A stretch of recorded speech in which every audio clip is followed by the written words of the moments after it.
Bien, solamente quiero pedirles que me digan si mi pantalla está compartida, por favor.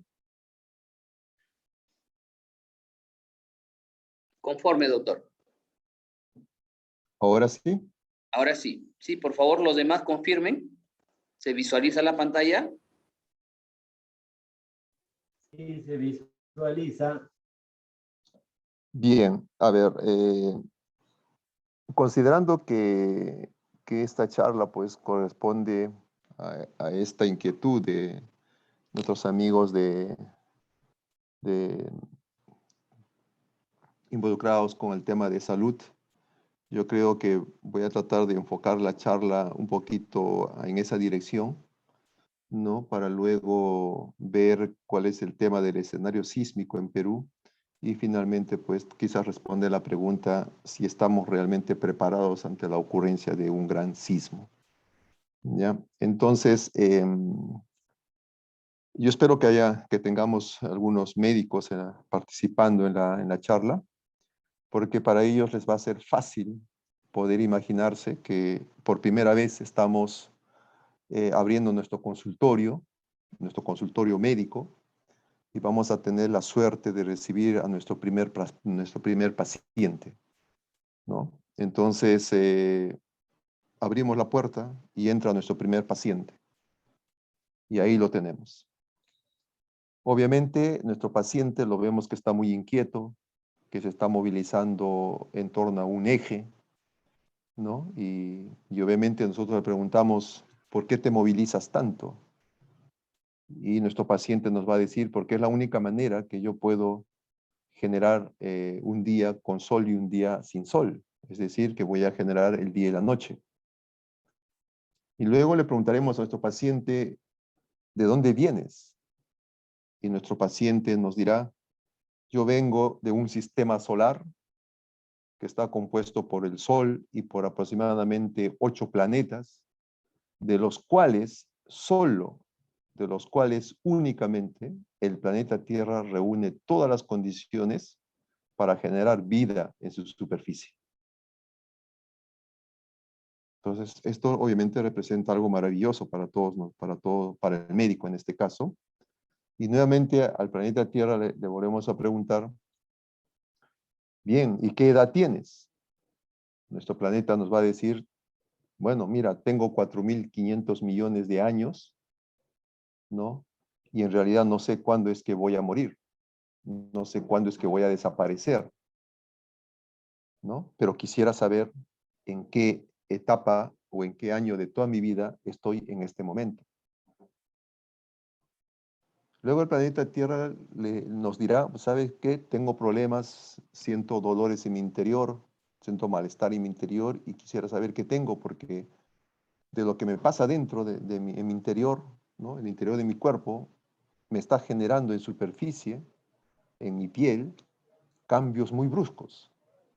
Me está generando épocas de lluvia, me está generando épocas de friaje, épocas de calor, me está generando lluvias, me está generando erupciones volcánicas, erosión de los cerros, tsunamis, sismos. Entonces, no sé qué es lo que me ocurre, pero la verdad es que todo esto que me pasa, estoy seguro que la explicación está en mi interior. Entonces, le hacemos un escáner al planeta Tierra, le hacemos un escáner y miramos qué tiene en su interior.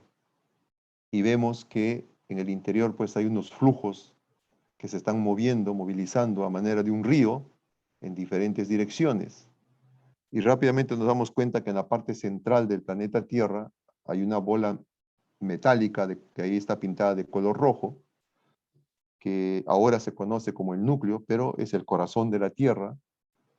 Es debido a ese núcleo donde las temperaturas son mayores a 5.000 grados centígrados, que todo lo que le rodea, que a pesar que es roca, está de manera líquida y comienza a fluir como esos ríos, como especie de ríos, que es lo que estamos viendo en la imagen.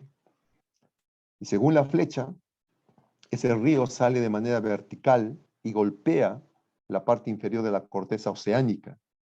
Y como ustedes pueden ver en esa línea, ahí un poco con iluminación, ¿no? Podemos ver aquí, donde estoy indicando, esa roca caliente que está saliendo a altas temperaturas derrite la corteza oceánica y se introduce como una cuña y incrementa la roca, incrementa la corteza oceánica.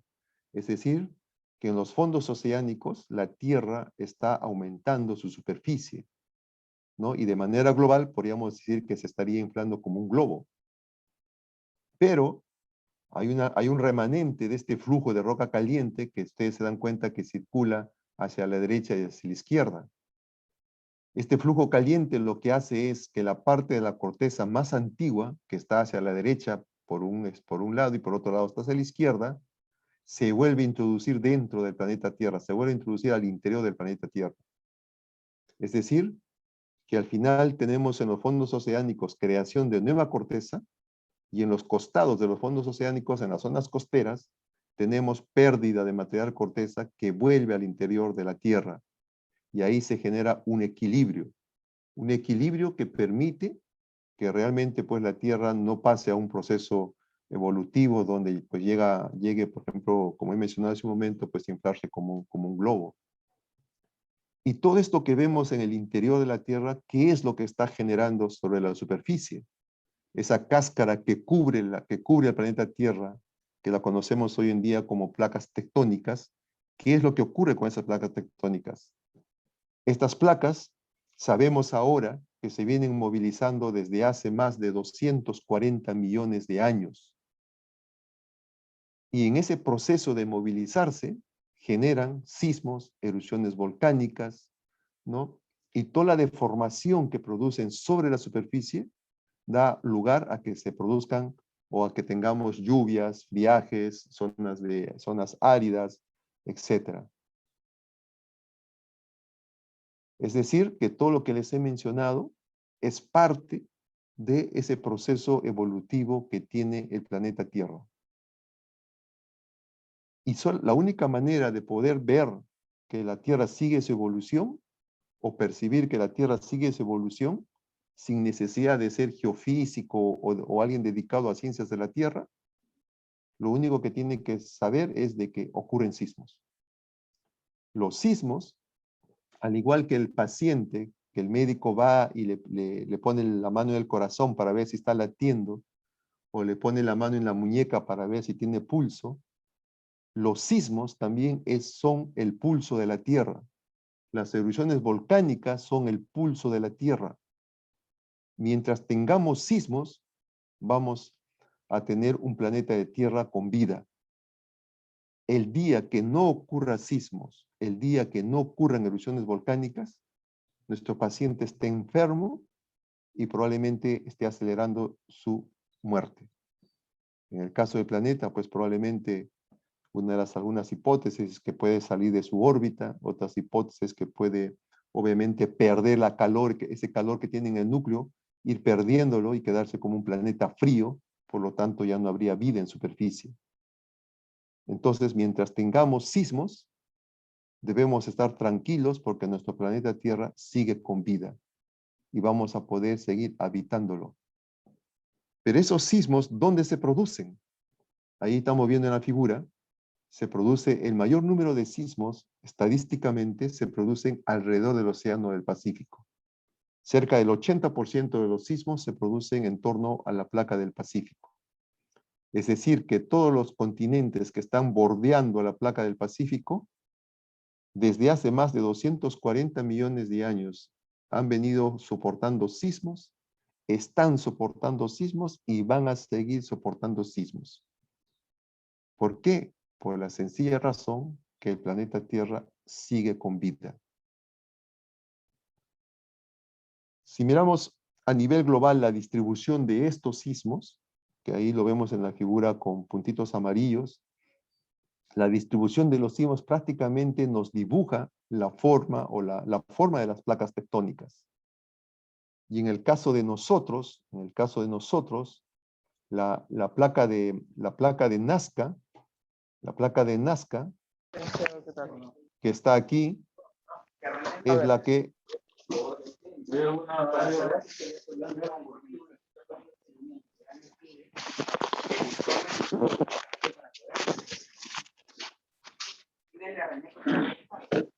Ya Dime. lo revisé, Mm. ya lo corregí, ya lo guardé también en el archivo.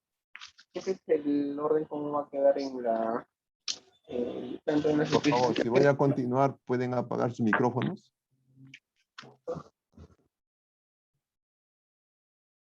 ¿Puedo continuar?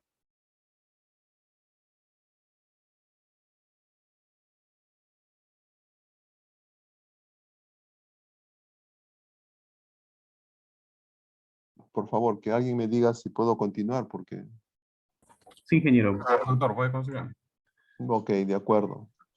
Bien, entonces les decía que la distribución de sismos nos dibuja la forma de la placa de Nazca, que en el caso nuestro se moviliza hacia la derecha, mientras que la placa sudamericana lo hace hacia la izquierda y las dos placas chocan frontalmente. Y de frontal produce toda la actividad sísmica en Sudamérica, se produce toda la deformación del continente sudamericano. Todos sabemos que en la zona costera de Chile, Perú, Ecuador, Colombia, tenemos la presencia de la cordillera de los Andes. Mientras que en Brasil y Argentina no hay cordilleras. Eso significa para nosotros, de manera sencilla, que donde hay cordilleras, hay sismos.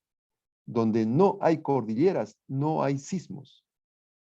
Es decir, que si no deseamos tener experiencia con los sismos, podemos irnos a vivir a Brasil, Argentina, a Miami, la parte oriental de Estados Unidos y de Canadá, la parte norte del Asia, o podemos irnos también aquí a Australia. Ahí no ocurren sismos, porque no hay cordilleras. Pero miremos un poco más de cerca esta colisión de la placa de Nazca con la placa sudamericana. Vamos a entender nosotros, voy a pasarme aquí, vamos a entender aquí nosotros que realmente la Tierra está en continuo dinamismo, en continuo movimiento. Y lo que estamos viendo aquí en la figura, que es más o menos similar a la segunda imagen que les he mostrado, esos flujos de roca líquida que estaba movilizándose, aquí lo tengo representado con círculos que están dando las vueltas. Para nosotros eso se llaman corrientes de convección. Y si se dan cuenta, hay una flecha que sale de manera vertical hasta llegar debajo de la corteza oceánica. Ese es el flujo de roca caliente diluida que se incrusta en la corteza oceánica y hace que la corteza oceánica incremente su área, como les he mencionado antes. Entonces, eso permite que la placa de Nazca, como ven en la figura, comience a desplazarse hacia el lado derecho y el continente sudamericano avance hacia el lado izquierdo a una velocidad constante. Y eso ayuda, o sea, eso también ustedes tienen que darse cuenta, de que estas dos placas están colisionando sobre esta superficie que estoy marcando. Las dos placas están adheridas, están acopladas sobre esta superficie que les estoy indicando con línea roja, y aquí es donde se producen todos los sismos. Por un momento pensemos de que antes que estas dos placas colisionaran frontalmente, la costa peruana o chilena o ecuatoriana o colombiana era completamente plana. Pero cuando colisionaron, el borde costero del Perú comenzó a levantarse y comenzó a formar la cordillera de los Andes. Es decir, que la cordillera existe gracias a la tectónica de placas o al choque de placas y gracias a los sismos. Si no hubiera sismos, no hubiera cordillera. Y si a esto también tenemos que sumarle que las aguas del Océano Pacífico, en el caso nuestro, ¿no?, al recibir los rayos del sol, el agua se evapora, forma las nubes a cierta altura, y estas nubes se desplazan por los vientos hacia la zona de cordillera. Llega en la cordillera y se producen las lluvias.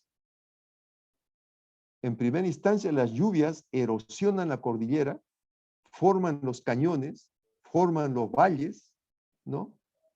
Y luego, pues obviamente con las temperaturas bajas, se forman los nevados, se forman los glaciares. Y al pie de estos nevados y glaciares se forman las lagunas. Las lagunas forman los ríos que discurren por los valles y alimentan con agua toda la zona baja del territorio peruano. Cuando hay lluvias fuertes también, o lluvias extremas como llamamos, las rocas que están en la parte alta de la cordillera son erosionadas y son arrastradas a la parte baja, llevando sedimentos que se depositan en la zona de los valles y nutren los suelos. Entonces, suelos que se nutren, presencia de agua, crecen las plantas, viven los animales, tenemos agua, oxígeno, tenemos todo lo necesario para que la humanidad pueda persistir, pueda vivir.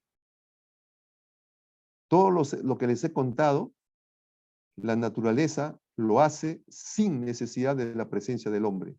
No necesita para nada la presencia del hombre para que se generen los sismos, las erupciones volcánicas, las lluvias, los aluds, los huaicos, las inundaciones, etc. No necesita para nada la mano del hombre. Es parte de su proceso evolutivo. Tal como nos diría un médico, ¿no?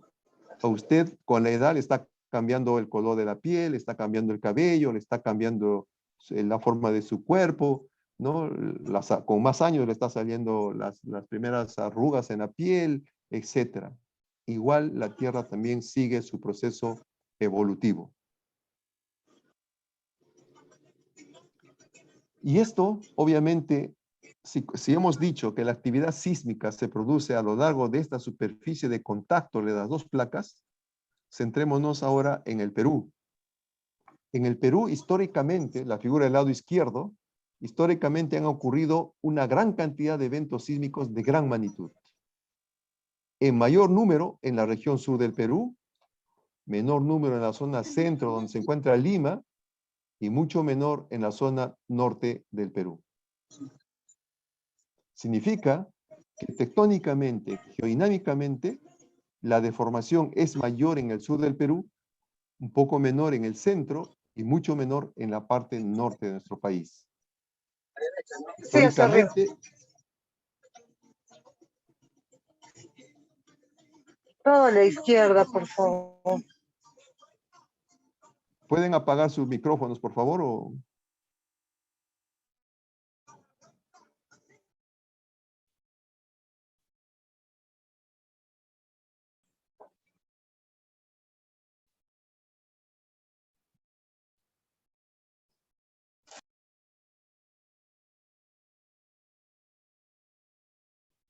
Bien.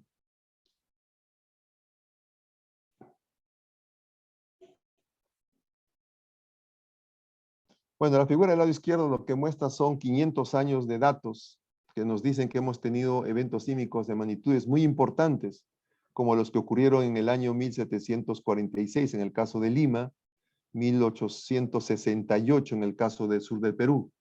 Eventos que han generado pues altos valores de sacudimiento del suelo y por ende también han logrado pues generar en aquellos años bastantes cambios en la morfología del territorio peruano.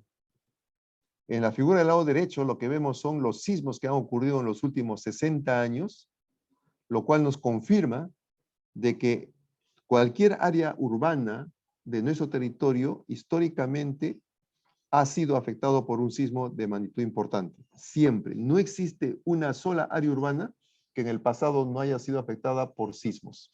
Eso es lo que tenemos que tratar de recoger como información. Los sismos son cíclicos, han ocurrido en el pasado y van a seguir ocurriendo, ¿no? Mientras el planeta Tierra tenga vida. Eso también ya lo he mencionado.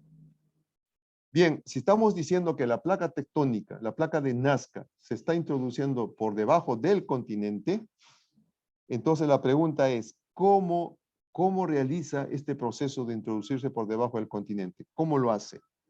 Entonces aquí en la figura les he puesto, ¿no?, dos modos diferentes.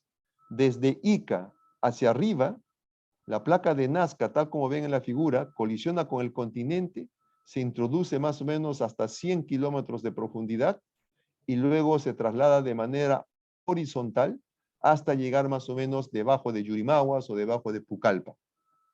Por debajo de de la región Ica, la placa de Nazca colisiona con el continente y se introduce de manera continua hasta 300 kilómetros de profundidad aproximadamente, ¿no?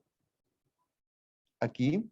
¿Y eso qué significa? O sea, ¿qué produce esta manera diferente de introducirse la placa oceánica de Nazca por debajo de la placa continental? ¿Qué es lo que produce? ¿Qué es lo que genera? Simplemente que en el sur del Perú, la placa de Nazca, que antes de introducirse tenía en su interior agua, cuando se va introduciendo en la placa de Nazca, llega a cierta profundidad, el agua se evapora, se mezcla con los minerales del interior de la Tierra, por densidad comienza a movilizarse, llega a romper la corteza continental, forma la cámara magmática y luego forma el volcán. Eso significa que solamente en el sur del Perú tenemos presencia de cadenas volcánicas. En Ayacucho, Arequipa, Moquegua y Tacna y el norte de Chile son zonas donde existe presencia de actividad volcánica. En el centro del Perú y en el norte del Perú no hay actividad volcánica. Pero quizás algunas personas puedan decir, ¿pero por qué hay aguas termales en Cajamarca? ¿Por qué hay aguas termales en Ancash? ¿Por qué hay aguas termales en Lima? Pues la respuesta es también muy sencilla. La actividad volcánica o el desarrollo de una actividad volcánica en el centro y en el norte del Perú terminó hace 8 millones de años. Por lo tanto, solamente quedan vestigios de esa actividad que en este momento están generando la presencia de esas aguas termales en la región centro y norte del Perú. Bien, sigamos. Entonces, este es un esquema de la placa de Nazca que se introduce por debajo del continente y le he marcado aquí con un círculo los sismos que se producen en la zona continental. En la zona continental, los sismos reciben el nombre de sismos corticales. En la zona de colisión de placas, que es lo que afecta a Lima en este momento, se conocen como sismos interplaca o sismos de subducción. Y los sismos que se producen a mayor profundidad se conocen como sismos intraplaca o sismos de profundidad intermedia. Solamente veamos un ejemplo de cada uno de ellos para luego concentrarnos mucho más en los sismos de colisión de placas, que es lo que nos interesa, obviamente, para todos los que estamos en la zona costera. De los sismos corticales, les pongo acá un ejemplo, el sismo de Lampa, de Puno, de magnitud 6.0, que como ustedes pueden ver en las imágenes de abajo, principalmente en el lado derecho, se dan cuenta que se forma una escarpa de falla. ¿Qué es lo que ha ocurrido aquí? Algo muy sencillo. La zona de la cordillera se ha levantado y la zona que está hacia ustedes es la que ha descendido.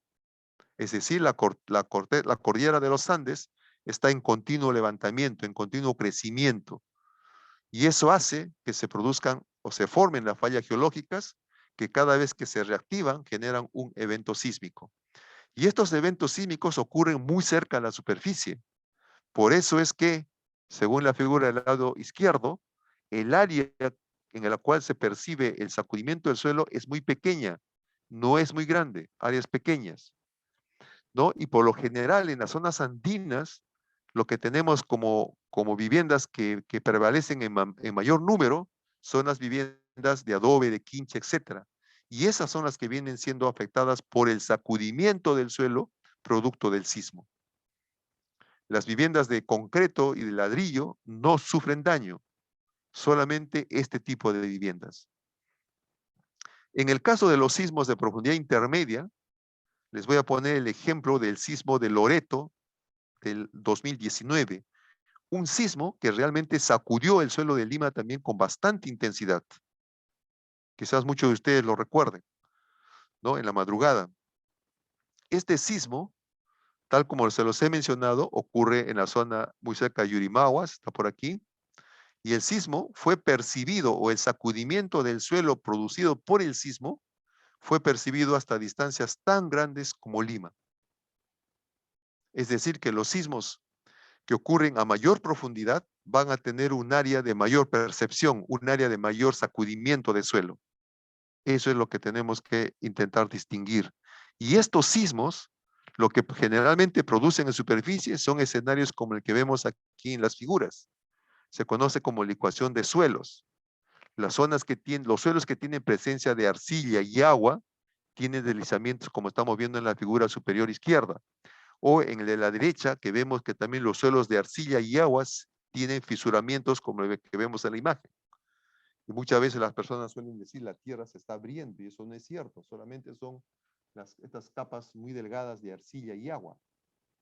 En la parte inferior izquierda vemos la carretera que está dañada, ¿no? Por el tema también de licuación de suelos, y vemos también una vivienda que, si se dan cuenta, también es de adobe y quincha, mientras que las viviendas que están aquí al fondo, que son de ladrillo y concreto, no han sufrido ningún tipo de daño. O sea que ya también tenemos otro parámetro importante para entender qué tipo de viviendas son las que sufren daños. Y ahora concentrémonos en los sismos que nos compete a nosotros, los sismos que se producen por la colisión de placas o los sismos que se llaman sismos de subducción. Para eso vamos a tratar de identificar cómo podemos distinguir un sismo de 6, un sismo de 7, de 8 o de 9. Pero para hacerlo voy a retroceder aquí. Quiero que recuerden que los sismos se producen por el choque de estas dos placas. Hay una superficie de contacto. Hay una superficie donde las placas están adheridas, están pegadas las dos placas. Y ahí se producen los sismos. Entonces, esa misma figura la voy a llevar aquí para explicarles y logremos comprender. Aquí tengo Lima, Huacho, Cerro Azul, Pisco, y un poco más a la izquierda tengo esta interlínea que me representa la fosa. La fosa viene a ser el punto donde las dos placas empiezan su contacto. Es decir, que considerando Lima hacia la fosa, tenemos 200 kilómetros de longitud, donde estas dos placas están pegadas, están acopladas, están adheridas. Y las fuerzas que movilizan la placa continental hacia el mar y las fuerzas que movilizan la placa oceánica hacia el mar hace que estas dos placas estén en fricción sobre esa superficie de contacto. Entonces, sobre esta superficie vamos a tener pequeñas protuberancias que evitan que las placas se desplacen con facilidad. Y esas protuberancias o esas pequeñas áreas donde existe acoplamiento o donde las placas están más adheridas, nosotros le llamamos asperezas o zonas de acoplamiento, áreas de acoplamiento. Entonces, cada vez que se produce un sismo, estas pequeñas asperezas o áreas de acoplamiento se deslizan o permiten el deslizamiento en todo caso. Entonces, la pregunta es, ¿de qué tamaño tiene que ser esta área para que produzca un sismo de magnitud 6? Si logran ver, tiene que ser de ese tamaño, como el que están viendo en la imagen. Para un sismo de 7, ya el área va creciendo un poco más. Para un sismo de 8, el área crece mucho más. Pero ya no tenemos una aspereza, sino tenemos varias asperezas. El sismo de Pisco del 2007, quienes estuvieron en Lima y percibieron el sacudimiento, recordarán que cuando ocurrió el sismo, empezó el movimiento del suelo, luego terminó por unos segundos y luego empezó un nuevo movimiento del suelo. Es decir, que se rompieron dos asperezas. Es decir, que el sismo de Pisco estuvo compuesto por dos rupturas o dos sismos que se acoplaron ambos. Cuanto más grande es el sismo, se involucran más asperezas, el área de ruptura es mayor y obviamente también el tiempo de la ruptura se incrementa y el tiempo del sacudimiento del suelo también se incrementa. El IGP y sus investigaciones han dicho que en la zona centro del Perú, donde se encuentra Lima, se está acumulando esfuerzos y deformación que va a dar origen a un sismo de magnitud 9 por lo menos. Entonces la pregunta es, ¿el área que involucra este sismo, de qué tamaño sería? Entonces ahí tenemos el área. Estamos hablando de una longitud de más o menos 400 kilómetros paralelo a la costa, que se estaría rompiendo, se estaría desacoplando, ¿no? Y produciendo el sismo de magnitud cercano a 9. Entonces, realmente aquí vamos a tener un tiempo bastante grande de proceso de ruptura y a la vez también un tiempo bastante grande de sacudimiento del suelo. Pero para que tengamos una idea de qué estamos hablando, aquí les pongo el sismo de Chile 8.8 y el sismo de Japón 9.0. 2010, 2011. Y lo que vamos a ver ahora es la manera como en esa superficie de contacto de placas la energía se empieza a liberar. Y cuando veamos áreas de color rojo, pensemos que ahí las placas se están desacoplando. Las placas están produciendo la máxima liberación de la energía acumulada a lo largo de toda su área de ruptura. Entonces, prestemos atención. Empiezan los sismos, comienza a producirse sacudimiento leve del suelo y luego tenemos la máxima liberación de energía producto del desacople de estas placas. También nos hemos dado cuenta que el sismo de Japón, que solamente es 0.2 grados más grande que el de Chile, produce un área de desacoplamiento mucho mayor que el que hemos visto para Chile. Y eso nos ayuda a entender que realmente los sismos de magnitud 4 o 5 que ocurre no ayudan en nada a liberar la energía que está acumulada en estas zonas donde las placas están acopladas. Si se han dado cuenta también en la parte superior de este cuadro, aquí hay un contador, ¿no?, que nos dice que durante todo el proceso de ruptura de estos sismos, lo han desarrollado en un tiempo de 150 segundos en promedio. Eso es lo que dura la ruptura. La pregunta que tenemos que hacernos es ¿cuánto tiempo se va a sacudir el suelo debajo de los pies o cuánto tiempo se va a sacudir el suelo debajo de nuestras casas? Es normal pensar que tiene que ser mínimo el doble de lo que dura la ruptura. Es decir, 150 segundos, el doble 300 segundos, entre 60, estamos hablando 5 minutos sacudiéndose el suelo debajo de nuestras viviendas, el suelo debajo de nuestros hospitales, el suelo debajo de nuestros colegios, ¿no?, el suelo debajo de nuestros pies. 5 minutos mínimo sacudiéndose con este sismo, con sismos de estas magnitudes. Bien, entonces, hemos aprendido tanto de los sismos que aún así aún no logramos predecir los sismos. Predecir significa saber dónde va a ocurrir, qué magnitud va a tener y cuándo va a ocurrir. El avance más grande que hemos logrado es en el pronóstico de terremotos. El pronóstico empezó con esto de las lagunas sísmicas, que no era más que todo un pronóstico cualitativo, ¿no? Y ahora hemos llegado ya al pronóstico cuantitativo, ya con valores directamente, el pronóstico cuantitativo. Y para hacer eso, lo que hemos hecho es estudiar con mayor detalle el acoplamiento de placas. Hemos dicho que la placa continental se está desplazando continuamente sobre la placa oceánica hacia el mar. Y eso lo podemos medir nosotros con los instrumentos que llamamos los GPS, que aquí lo estoy marcando. Entonces, si yo pongo un GPS en la zona costera de Lima, por ejemplo, y el GPS me dice, todos los días estoy avanzando tanta cantidad de centímetros, no me estoy deteniendo para nada, significa que pueden ocurrir sismos de magnitud 3, 4, pero no va a haber un sismo grande. Pero si el GPS me dice, mira, no puedo avanzar, estoy detenido, no puedo avanzar. Entonces uno dice, pero ¿por qué no puedes avanzar? Porque realmente ha llegado un momento en que las placas han quedado completamente pegadas, completamente adheridas, completamente acopladas. Por lo tanto, la placa continental no puede desplazarse. Y eso hace, según la figura del lado derecho superior, hace que nuestro continente comience a deformarse, retrocediendo, como ustedes pueden ver en la figura. Y el GPS me va a decir, estoy retrocediendo. Entonces el GPS va a retroceder tanto, lo que le permita la deformación del suelo. Pero cuando se acumulen tantos esfuerzos, ¿no?, ellos van a lograr vencer la resistencia de esta zona acoplada y se va a producir el sismo. Cuando el continente salte sobre la placa oceánica, se produce el sismo y a la vez también se produce el tsunami, tal como vemos en la figura. ¿Qué significa esto? Esto significa que si nosotros colocamos GPS a lo largo de la zona costera de nuestro país, podemos averiguar dónde el continente está avanzando y dónde no está avanzando. Donde no avanza es que se está dando las condiciones para que en algún momento se produzca o se genere un sismo de gran magnitud. Entonces, nosotros hemos colocado GPS a lo largo de la zona costera de nuestro país.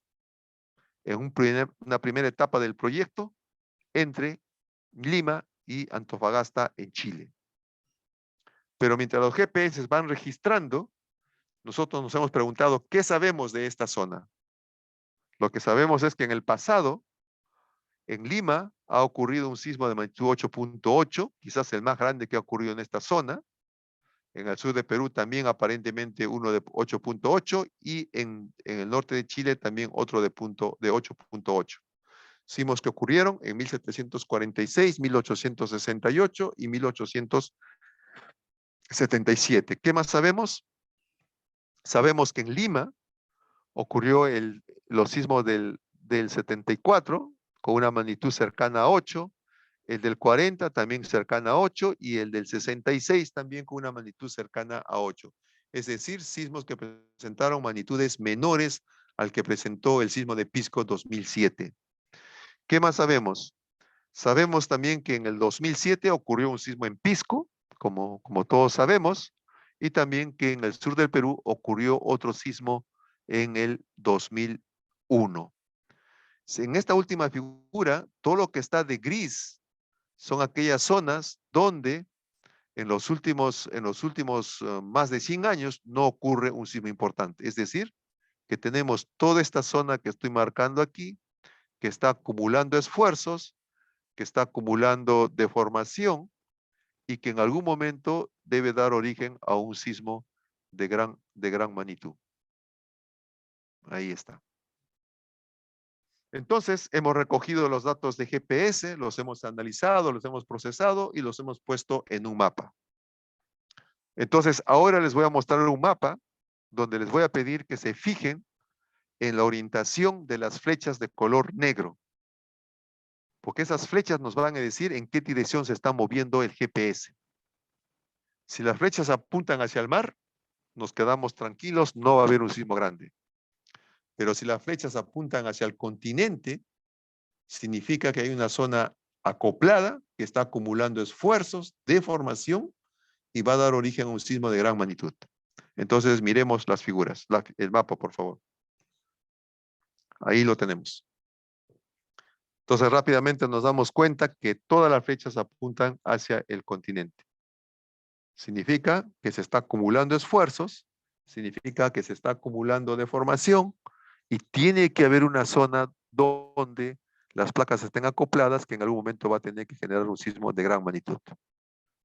Entonces, hemos recogido los datos, los hemos analizado nuevamente para ver dónde están esas zonas y al final tenemos este mapa.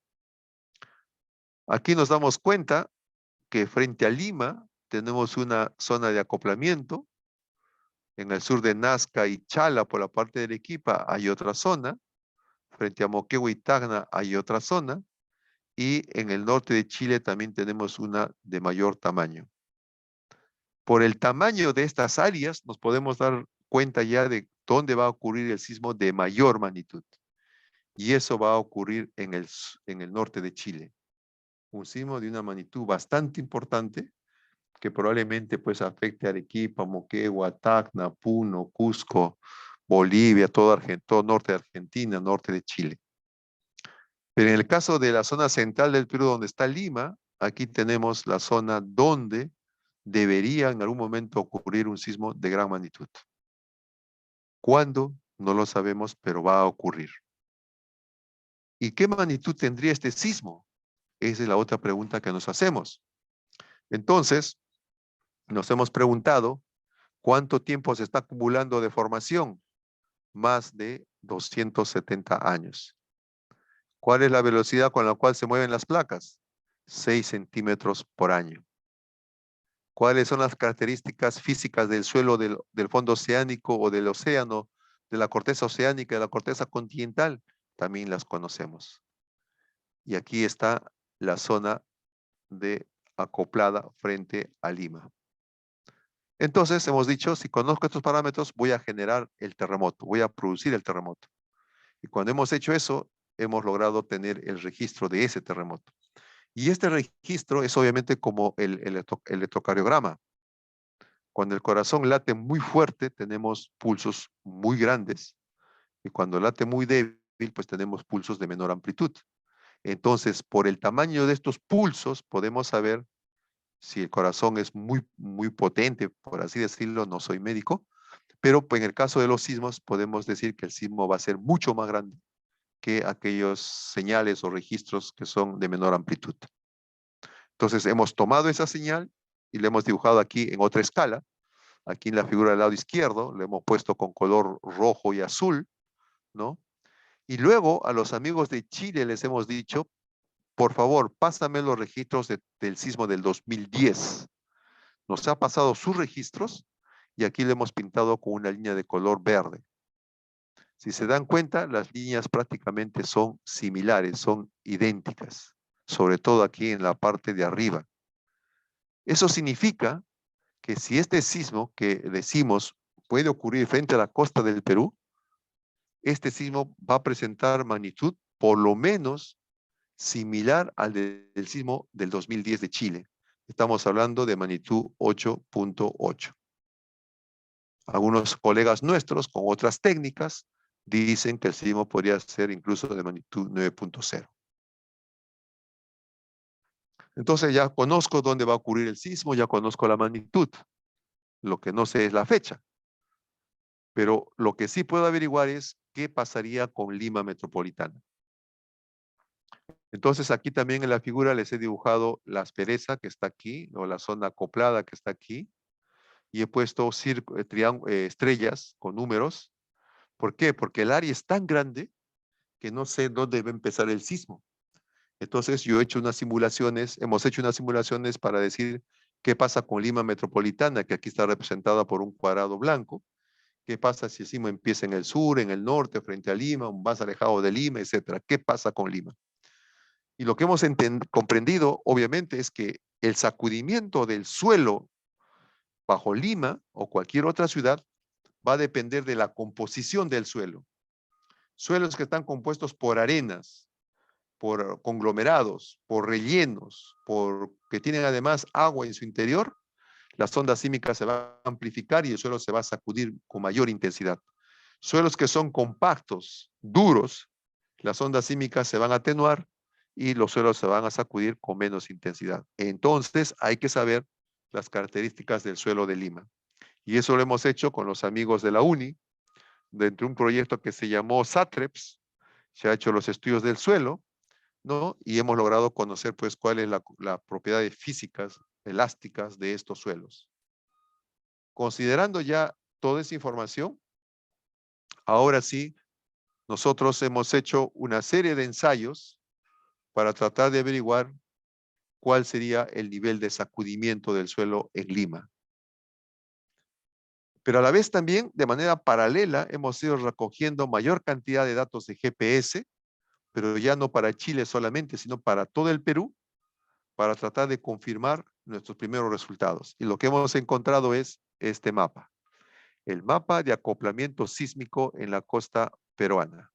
Y vuelve a confirmar de que frente a Lima hay una zona de acoplamiento que probablemente genere un sismo similar al que ocurrió en el año de 1746. Estamos diciendo un sismo que probablemente tenga una magnitud del orden de 8.8. En Nazca probablemente sea el sismo de 1913, la magnitud cercana a 8. Y en el sur del Perú, frente a Moquegua y Tacna, el sismo probablemente llegue a tener una magnitud de 8.0, como por lo menos. Entonces, si este sismo frente a Lima se llega a producir, tal como les he mencionado, podemos averiguar qué tan fuerte se va a sacudir el suelo en Lima Metropolitana y el Callao. Y aquí tenemos el resultado. Nos dice que Lima se va a sacudir con valores de aceleración del suelo mayores a 500 centímetros por segundo al cuadrado.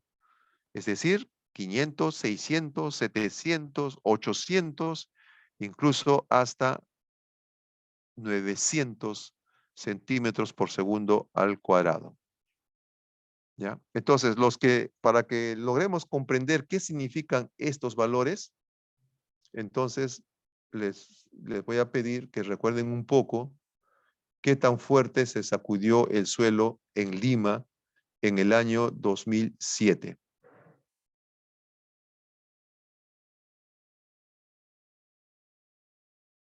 ¿Qué tan fuerte se sacudió el suelo en Lima en el año 2007? Esa es la pregunta que tenemos que hacernos.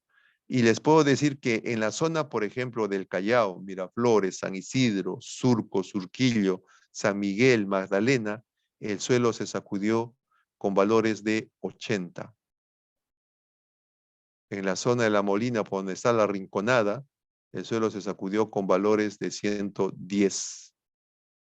El sismo que ocurrió el 22 de junio de este año, que es conocido como el sismo de Mala, el Callao, Lima, San Isidro, Surco, Surquillo, San Miguel, Magdalena, se sacudió en promedio con valores de 35. Y la zona de La Molina se sacudió con valores de 60 en la Rinconada.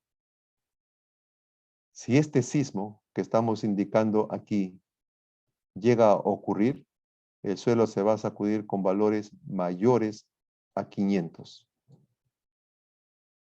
Entonces, 500 sacudiéndose el suelo durante 5 minutos, más de 5 minutos, la pregunta es, ¿nuestras viviendas, nuestros hospitales, nuestros colegios, nuestros establecimientos públicos soportarán ese nivel de sacudimiento del suelo por tanto tiempo?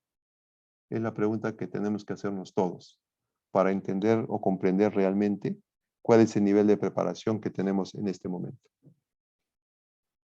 Y hasta aquí, todo lo que les he contado, ¿no? De manera general, es el resultado de todos aquellos procesos que el planeta Tierra desarrolla. Y he hecho mayor énfasis en los sismos, básicamente. O sea, y para todo lo que les he contado, tal como le he dicho al inicio, la Tierra no necesita para nada la intervención del hombre. Todo esto lo desarrolla con libertad, sin ningún tipo de intervención. Pero entonces, ¿por qué hablamos de desastres? ¿Por qué hablamos de daños? ¿Por qué decimos que las ciudades son afectadas? ¿Por qué hablamos de pérdidas? Entonces, lo que quiero decirles es de que los desastres no son naturales. No son naturales. Eso tenemos que tenerlo muy en cuenta. La próxima charla que vayan y donde escuchen charlas sobre desastres naturales, ustedes lleven el mensaje, los desastres no son naturales. Tampoco los peligros son naturales. Esto que llamamos peligro, ¿no? El sismo es un peligro, la lluvia es un peligro, la inundación es un peligro. Eso no es cierto. El sismo, la inundación, todo eso son parte del proceso evolutivo del planeta Tierra. Las sociedades son las únicas responsables de todo lo que llamamos desastre. Eso también tienen que llevarlo muy en cuenta. ¿Y por qué? La pregunta que uno se hace es, ¿por qué las personas son afectadas durante un sismo? Pues la respuesta es, las personas son afectadas físicamente solo por el colapso total o parcial de sus viviendas. ¿Y por qué los edificios, las viviendas colapsan?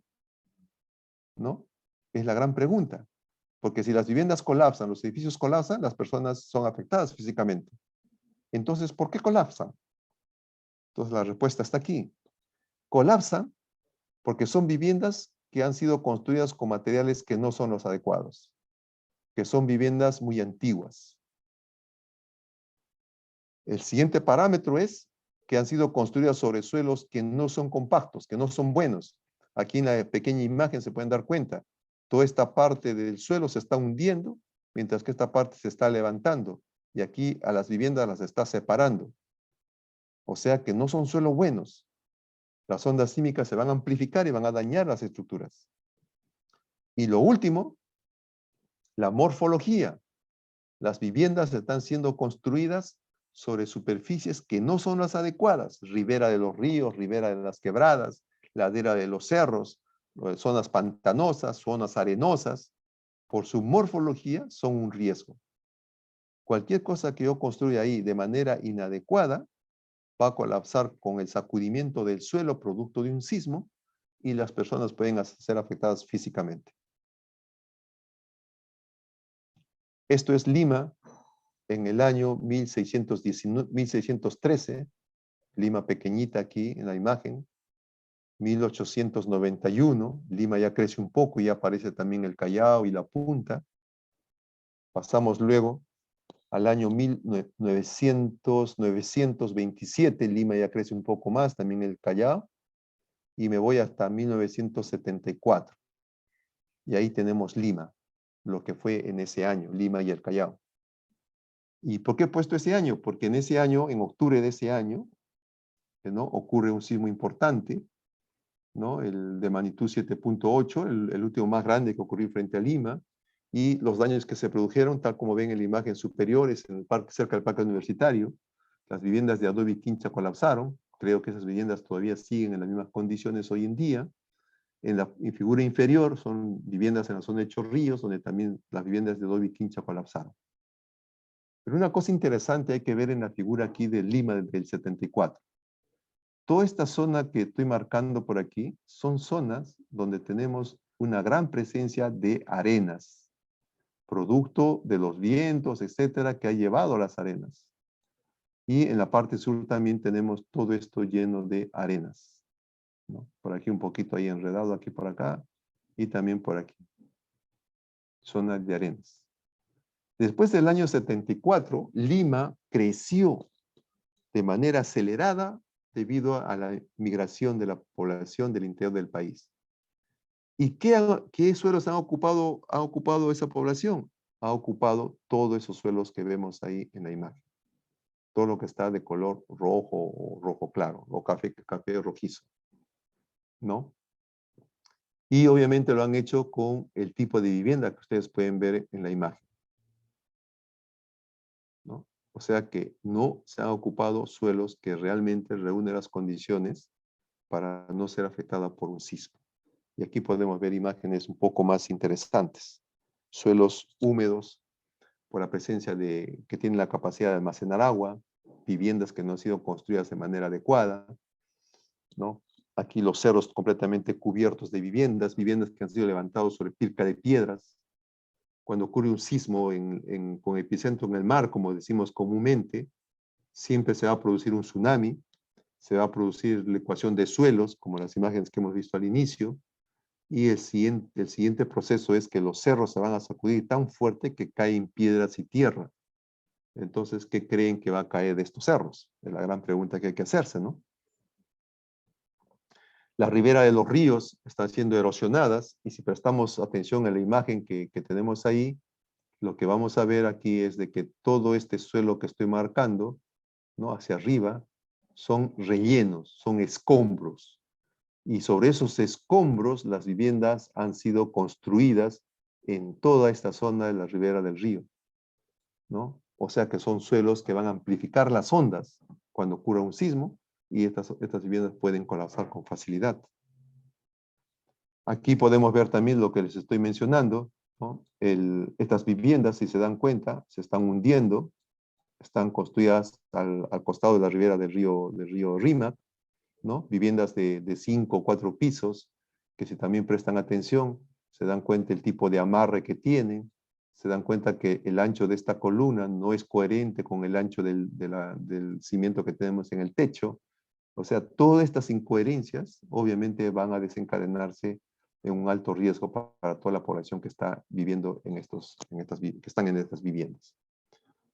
Bueno, aquí tenemos una vivienda sobre pilca de piedras, de madera, pero está sobre pilca de piedras, y obviamente, pues, quizás la persona, haciendo un poco de predicción, pues, ¿no?, pensará que el tsunami va a llegar hasta estas alturas y podrá, pues, probablemente como si fuera un barco, pues, ¿no?, comenzar a navegar con esta vivienda que he construido aquí, ¿no? Ahora que está de moda el mundial y las clasificaciones para el mundial, pues la gente compra televisores pantalla plana, pues también tenemos edificios pantalla plana, como podemos ver en la imagen.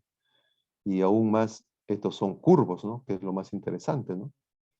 Entonces, si prestamos atención a este tipo de viviendas, a la estructura de las viviendas, y luego que ocurre un sismo y las viviendas colapsan y le echamos la culpa al sismo, yo creo que es una gran irresponsabilidad, ¿no? Que pensemos eso. Viviendas muy antiguas, que con el ladrillo se va humedeciendo y eso va generando mayor carga en la estructura y van a colapsar, también es un punto crítico que hay que considerar. Y esto nos lleva a pensar, pues, ¿no? A nuestros hospitales antiguos, ¿no? Que todavía tienen estructuras muy antiguas, dañadas interiormente, que han sido, pues, no sé, perforadas para poner tubos para la energía eléctrica, para el agua, o sea, etcétera. Todo un daño que al final, pues, nos va a llevar a pagar un alto precio, ¿no? Bueno, aquí les puse esta imagen porque también quería mostrarles, ¿no? Por qué es que el hombre le gusta arriesgar su vida, ¿no? Si sabemos que en la costa peruana hay sismos y hay tsunamis, ¿por qué somos parte de actividades como la que tienen en la imagen, ¿no? Eso hay que tenerlo muy en cuenta, ¿no? Espero que reflexionemos un poco con eso, pero también en la imagen del lado derecho, obviamente la modernidad nos lleva a ocupar espacios que desde el punto de vista morfológico son de alto riesgo, ¿no? Y no somos capaces de mirar el riesgo, porque muchas veces decimos, llevo viviendo acá 40 años y nunca había ocurrido un sismo, ¿no? Yo no sabía que esto podía pasar. Entonces yo creo que es momento de comenzar a repasar un poco la historia. Bueno, acá hay más imágenes de viviendas que han sido dañadas por diferentes motivos, ¿no? Ya sea por el tema de las columnas o por el tema del material que utilizo, adobe, para acá también viviendas de adobe, ¿no? Aquí también tenemos viviendas con ladrillo hueco que ha sido construidas sobre suelos que no son los adecuados, una vivienda sin techo, ¿no? Que ha colapsado el techo, otra vivienda que tenemos aquí con las columnas pues no eran las más adecuadas.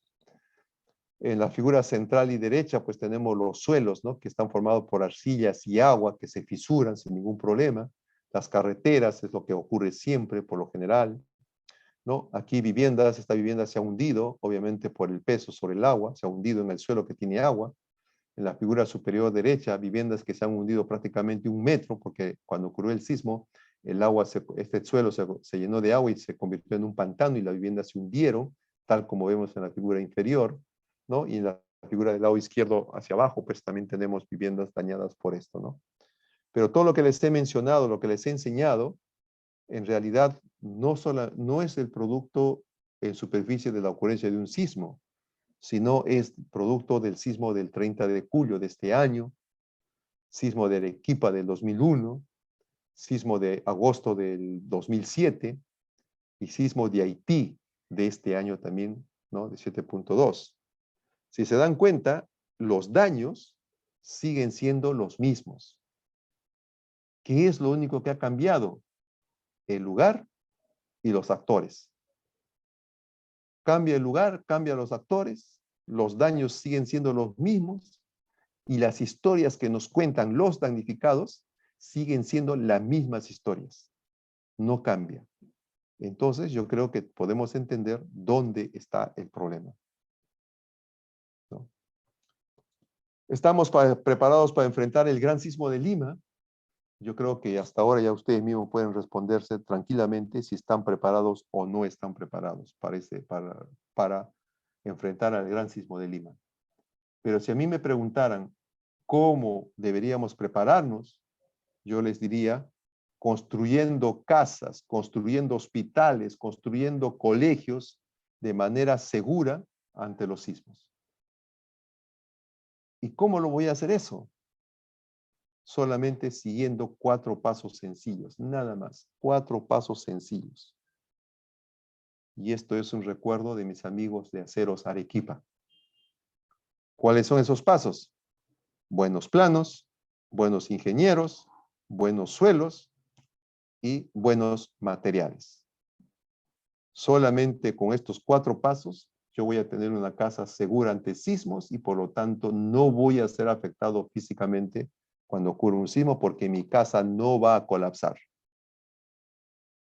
Pero, como no sabemos cómo se va a comportar nuestra casa, y considerando que las ciudades ya están, pues, ¿cómo se llama? Ocupadas, o sea, ya existen viviendas, etcétera. Entonces la ciencia ha buscado una manera de tratar de decirle a la persona sal de tu casa porque en unos cuantos segundos el suelo se va a sacudir y probablemente tu casa colapse. Y eso es un proyecto muy grande que el Estado peruano está financiando al IGP y a INDECI para sacar adelante el sistema de alerta sísmico peruano que se llama SASPE. Y como todos los que estamos en gestión de riesgo sabemos que un sistema de alerta tiene 4 componentes, de esas 4 componentes, las 2 primeras, que tiene que ver con la investigación científica del peligro, que es todo lo que les he contado, le corresponde al IGP, y todo lo que representa el monitoreo de ese peligro para encontrar o identificar anomalías, le corresponde al IGP. La difusión de las alertas que se pueda dar a partir del monitoreo del peligro le corresponde a INDECI, y la capacitación de la población le corresponde a INDECI. Entonces, la componente 1, ya les he contado. Para la componente 2, nosotros estamos instalando a lo largo de toda la costa del Perú aproximadamente 106 sensores muy sensibles que se van a encargar de monitorear los sismos e identificar un sismo de gran magnitud para dar una alerta a la población, ¿no? Entonces, aquí funciona de esta manera más o menos. Aquí está esta área de color gris, nos dice ahí va a ocurrir un sismo, o ocurre un sismo. Ocurre el sismo y las ondas sísmicas se propagan, tal como estoy indicando. El primer sensor que detecta el sismo, que registra el sismo, va a responder a la pregunta si es un sismo pequeño, ¿no? O si es un sismo grande.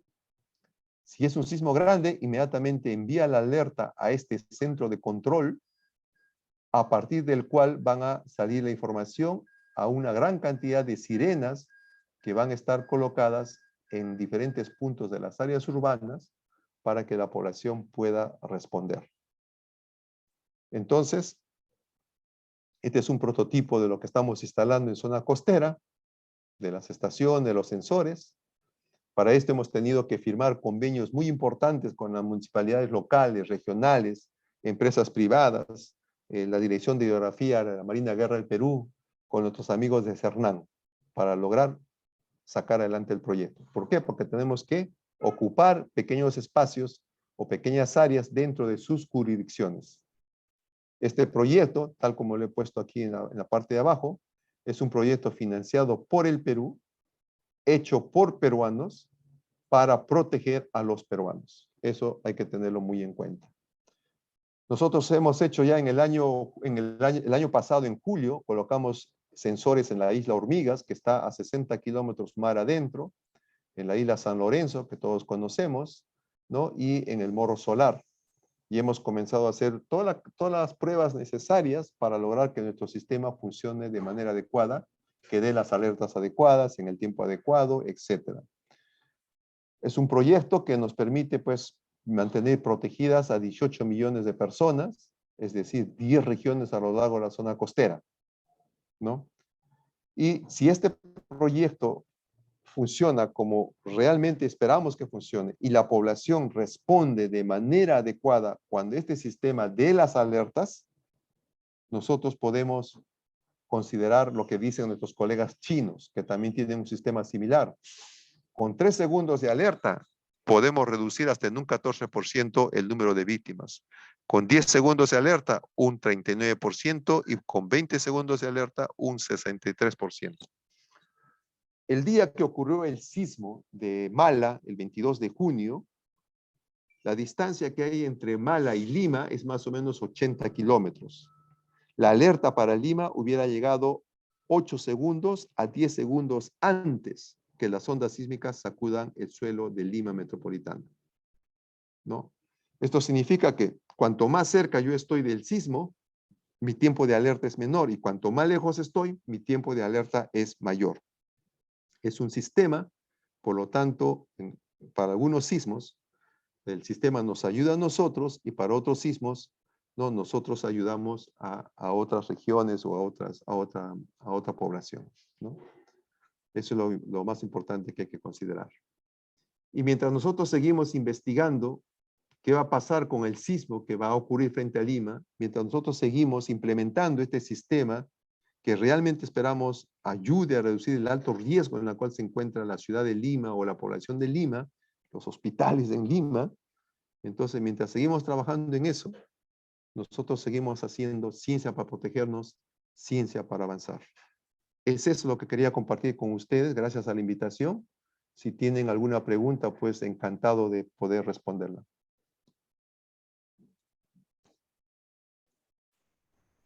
Bien, agradecemos al doctor Hernando Tavera por la participación y la excelente ponencia que ha realizado en estos momentos. Por favor, ahora sí vamos a dar inicio a las consultas que ya tienen en mente realizarle al doctor Hernando Tavera, por favor, de manera organizada. Adelante.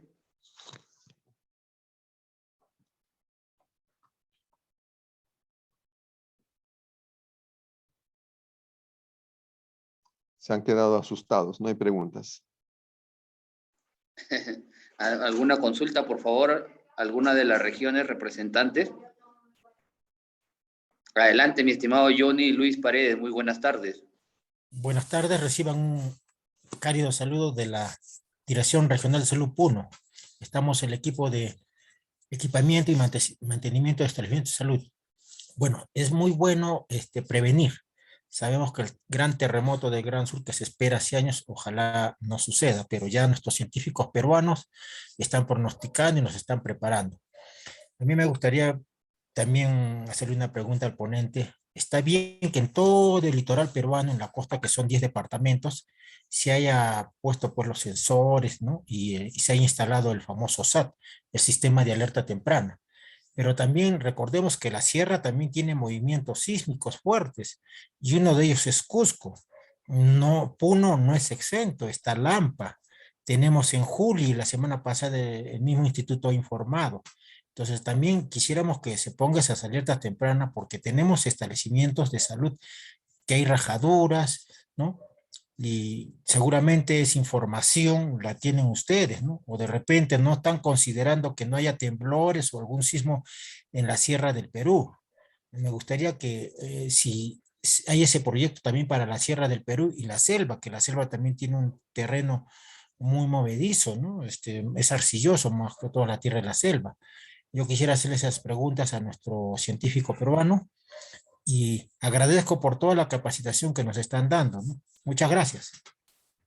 Gracias por la pregunta. Mire, en realidad la ciudad de Cusco, desde la zona de Suriti hasta la frontera con Puno, existe un gran sistema de fallas que se conoce generalmente por el sistema Tambomachay. Y prácticamente todas las áreas urbanas están al pie de esta zona de fallas. Entonces, en realidad, una alerta ahí no tiene mucho sentido, porque se da la alerta y está ocurriendo está sacudiéndose el suelo, ¿no? O sea, no tiene mucho sentido, ¿no? Lo que sí se está impulsando ahí bastante, son los estudios de suelos, para que realmente se pueda construir las estructuras, las viviendas, los establecimientos públicos, acorde con las características del suelo. Lamentablemente, pues, muchas de los establecimientos médicos, por ejemplo, pues, ¿no? Se han construido antes de que se hagan estos estudios de suelos. Y obviamente, pues, estamos ahorita teniendo escenarios críticos, ¿no? Usted ha mencionado en el caso de Puno, algunos establecimientos de salud que se están rajando, ¿no? Pero ese es un tema de suelos. Eso no es un tema de sismo, es un tema de suelos, básicamente. Y la idea aquí es que realmente tenemos que hacer un estudio bastante focalizado de suelos. En la región Puno no hay sismos, no ocurren sismos. Las fallas que supuestamente existen son fallas muy antiguas que no muestran actividad sísmica en este momento. Lo que sí ocurre son sismos obviamente a 100 kilómetros de profundidad, 200 kilómetros de profundidad, que a veces sacude el suelo en la región Puno, ¿no? Pero eso no genera mucho daño o mucho efecto en superficie, ¿ya? Entonces yo creo que lo que tenemos que también entender un poco es que el proyecto SASPE va a ir creciendo poco a poco, ¿no? Pero también tenemos que trazar una ruta de viaje o una ruta de trabajo, ¿no? Y en este momento, los estudios que se han hecho, tal como he tratado de mostrarlo, ¿no? La mayor probabilidad de que ocurran sismos de gran magnitud están frente a la zona costera, ¿no? Y poco a poco vamos a ir avanzando en el proyecto, ¿no? Y esperamos, pues obviamente, lograr cubrir todo el territorio nacional. Ese es uno de los objetivos que tenemos. Muchas gracias, doctor Hernando Tavera. Siguiente consulta, por favor. Buenas tardes. Adelante. Mi nombre es Adrián Salcedo, de la Oficina de Infraestructura y Equipamiento de la IRIS y Maestre. Antes que nada, felicitarle por todo lo compartido, que ha sido muy esencial para poder tomar acciones frente a los sismos, y que nosotros nos encontramos en una zona altamente sísmica. Si bien es cierto, los establecimientos de salud de nuestra jurisdicción tienen una antigüedad de más de 20 años, 15 años, uno de los problemas más grandes es que también para poder reforzar las estructuras, para poder hacer, o tal vez una nueva construcción, nuestra limitante muchas veces es el presupuesto, ¿no? No contamos con un lineamiento de presupuesto para hacer reforzamientos, o si lo contamos, se nos es un poco dificultoso, ¿no? Y hoy en día que se está viviendo una época de pandemia, se está priorizando más que nada las emergencias sanitarias. Y más que nada, me gustaría mucho, y en esta ocasión tener la oportunidad de pedir, en énfasis, que también está el MINSA acá, de que también podríamos pensar en ello, ¿no? Yo supongo que a nivel nacional también hay establecimientos de salud con muchos años de antigüedad, que ya aquí dentro de nuestra jurisdicción hemos determinado incluso establecimientos que ya no pueden ser habitados, que ya no pueden prestar servicios de salud. Pero ¿qué hacemos nosotros los técnicos, los ingenieros, frente a de repente informar eso, y al final nos cortan las alas de repente con mejorar la infraestructura, si al final de repente no contamos con el apoyo presupuestal o para el apoyo del reforzamiento de estas estructuras, ¿no? Eso también es una limitante, un punto de quiebre frente a este tema, y esperemos de que esto se desarrolle constantemente, estas charlas, y también afinar los lineamientos de poder tomar ya acciones inmediatas para poder mejorar nuestra infraestructura en el sistema de salud. Eso sería toda mi acotación, y a ver si de repente unos compañeros del MINSA tal vez pueda dar una opinión con respecto. Gracias.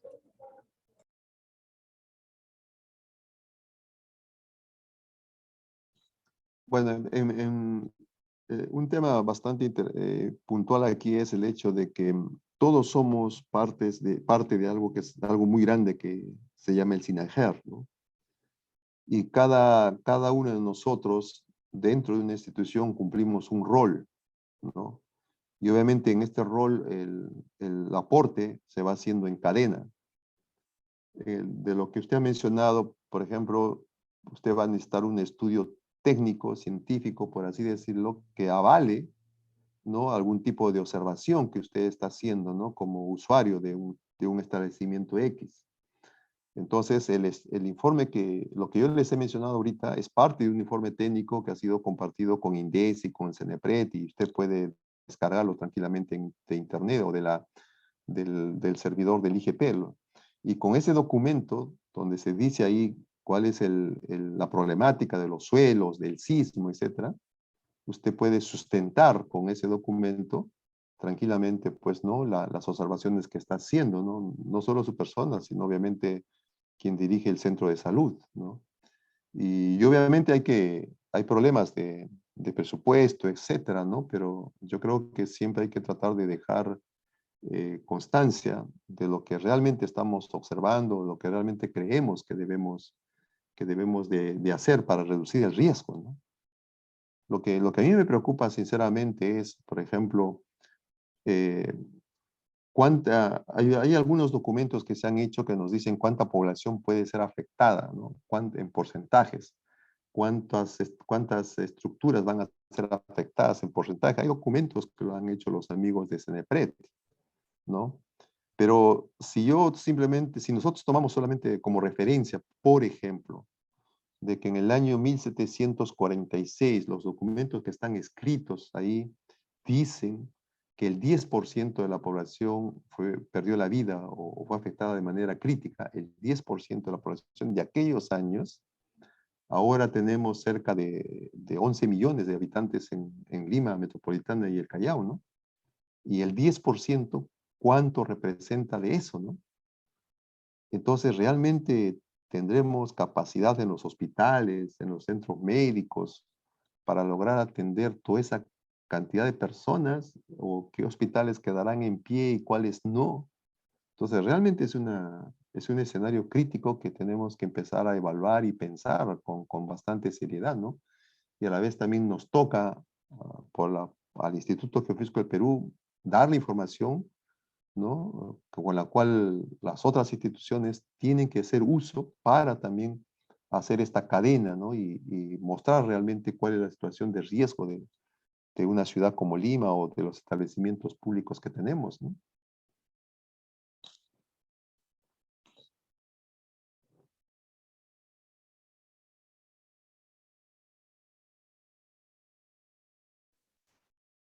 Siguiente consulta, por favor.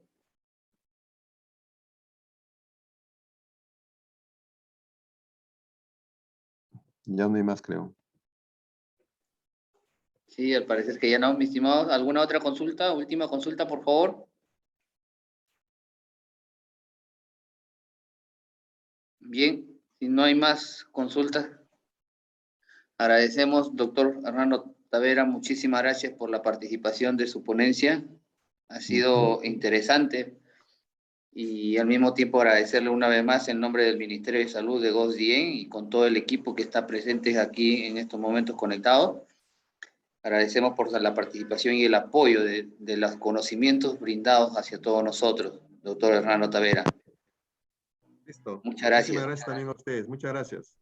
Muchas gracias. Que Dios la bendiga, doctor Hernando. Muy buenas tardes. Hasta luego, hasta luego, hasta luego. Bien, con los demás presentes, estimados presentes de todas las regiones de los establecimientos de salud, quería aprovechar también a decir alguna información, por favor. Hemos tenido nosotros una reunión con la directora Valentina de la Dirección General de Operaciones en Salud y en breves instantes vamos nosotros a comunicarnos porque necesitamos información sobre el tema de balones de oxígeno, cilindros, la situación y el estado en que se encuentran. En estos días nos vamos a comunicar, por favor, es de suma importancia porque eso nos ha pedido ya a nombre del despacho la situación en que se encuentran los balones, porque también ya tenemos ciertas cantidades de equipos que ya van a ser comprados o ya de repente quizás mañana más tardar para poder saber nosotros qué establecimiento de salud requieren con urgencia esos determinados equipos. Es por ello que nosotros necesitamos lo más pronto posible la información de su situación del número de balones de oxígeno que se encuentren en cada uno de los establecimientos de salud. Lo vamos a llamar después de esta sesión a cada uno de ustedes o el responsable que nos pueda brindar toda esa información, tanto de plantas y balones, ¿no? Durante estos días que lo necesitamos con urgencia. Es por ello que le he brindado un link en el chat para que puedan registrar su asistencia, por favor. Y no solo por ese motivo, sino también para que puedan tener acceso a las grabaciones de las jornadas que se van a estar realizando durante la semana del mes de octubre. Si hay alguna consulta referente a la jornada técnica, estoy apto para poder escuchar y poder responderle, ya que estamos en estos minutos para poder nosotros aprovechar. No sé si hay alguna consulta por parte de ustedes.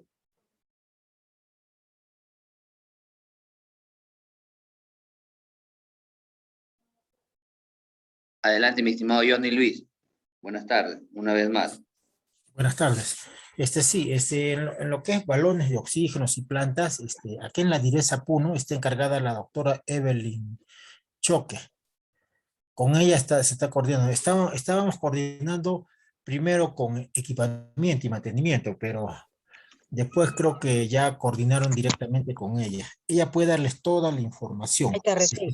Se está cruzando mucho las actividades. Entonces sería bueno ordenarse, ¿no? A qué áreas le corresponde.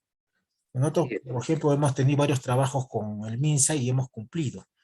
Pero en esto de oxígeno ha habido como 4 actores.